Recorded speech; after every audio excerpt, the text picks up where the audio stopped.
Welcome to the first entry in my series, Tales from the Trench Lines. This series will cover odd anomalies and mysteries from periods of war, mainly covering World War I and World War II.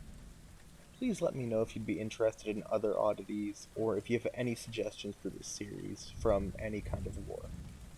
Now, please join me as we dive into the legend of the Leaning Virgin.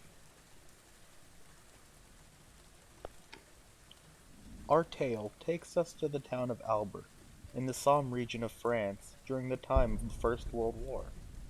Within Albert stood the Basilica of Notre Dame de Brebieres, a popular pilgrimage spot for believers even before the war.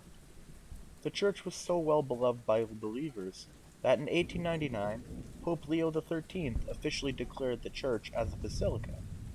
The basilica is famously adorned with the golden statue of the Virgin Mary holding the baby Christ outstretched from her body. Due to the grand stature of the basilica, when World War I broke out, it was frequently used as a watchtower for anyone occupying the town. On January 15, 1915, when a British occupied Albert, the Basilica of Notre Dame de Brebieres was struck by a German artillery shell, which knocked the iconic statue of the Virgin Mary loose, causing her to dangle from the edge of her tower. However, she was secured by French engineers, using some wiring before fully toppling down, holding the statue in its place. Upon seeing the holy landmark detached from its resting spot, British Tommies created the legend of the Leaning or Gilded Virgin through simple word of mouth. If the Holy Lady were to fall, the war would come to an end very soon.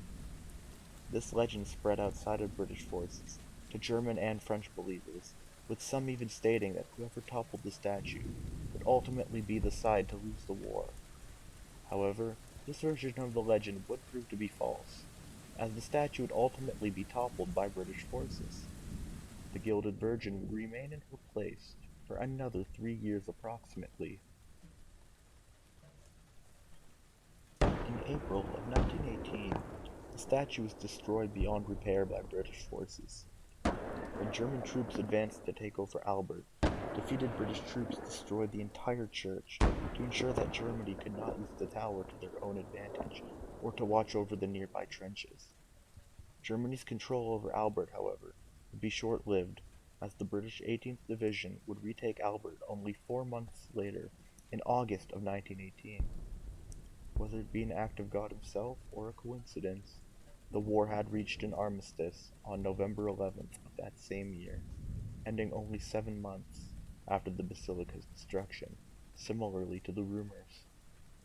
Today, the basilica has been rebuilt with a replica statue replacing the Golden Woman. The basilica still remains a famous tourist attraction even to this day.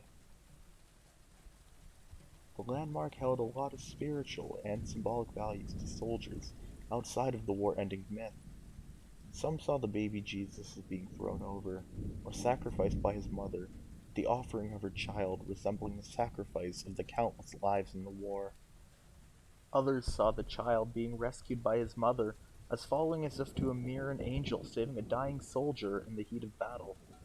In a less superstitious perspective, Australian troops arriving in Albert referred to the Leaning Virgin as Fanny Durack, since the statue resembled a famous gold medal Olympic diver making a jump into a pool.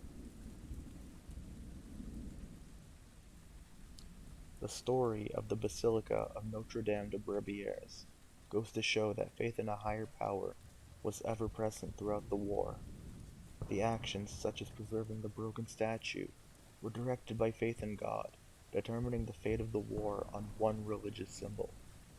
The symbolic value and sentiment behind the statue is intriguing when you look at the interpretations of a mother sacrificing her child or reaching out for another, with the former being symbolically relevant to the war and the many lives that were taken by it, the latter displaying the undying belief in God and even hope of salvation in times of suffering and despair. Whether or not the legend was true or just a coincidence, it is still a very fascinating historical footnote on World War I.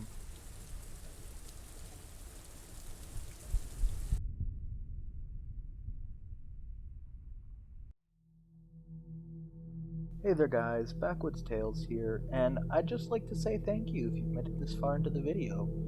I discovered this legend in an old World War I book that I was given a while back, and I thought it was a cool little legend, and I don't really see it covered often, so it's pretty neat to be one of the first to cover it on YouTube at least. I also have more plans for not just World War I content, but also SCP videos if you guys would like that. But yeah, thank you for watching. I appreciate any kind of viewership and feedback. Thank you, and see you guys next time.